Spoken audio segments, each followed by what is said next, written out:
Carte Ciel est un jeu d'enchères et d'agencement de ressources de 2 à 4 joueurs pour des parties de 45 à 70 minutes à partir de 10 ans. Le but du jeu est de faire le gratte-ciel de cubes et de tuiles qui rapportera le plus de points à la fin des 6 tours. La mise en place du jeu se fait par la distribution à chaque joueur de pions, de cubes, de cartes et de tuiles étages. La carte objectif reste secrète, elle scorera en fin de partie. Les cartes actions seront utilisables lors de la phase d'enchères ou lors de la phase de construction. Le reste des tuiles, cubes et cartes sera autour du plateau central. Au début de chaque tour, on dispose autant de lots de 3 cubes et de tuiles que de joueurs autour de la table sur les emplacements du plateau central destiné à cet usage. Puis, dans l'ordre du tour, chaque joueur pose un de ses 2 pions devant la tuile ou le lot de 3 cubes qu'il souhaite prendre. Lorsque tous les joueurs ont posé leurs 2 pions, on procède à la récupération des ressources.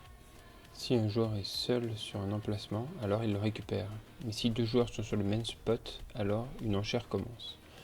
Le second joueur doit proposer des ressources afin de convaincre le premier de partir. Le premier peut surenchérir jusqu'à l'un des deux accepte et prenne toutes les ressources proposées, plus un joker. L'autre joueur récupérant l'objet de l'enchère.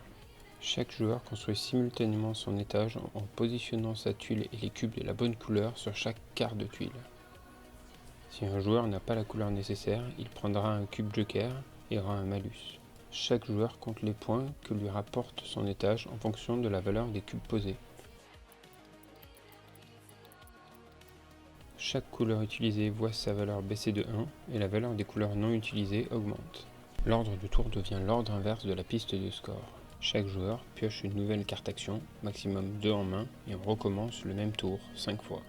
Une fois que chaque joueur a construit un gratte-ciel de 6 étages, on fait les 2 scorings de fin de partie.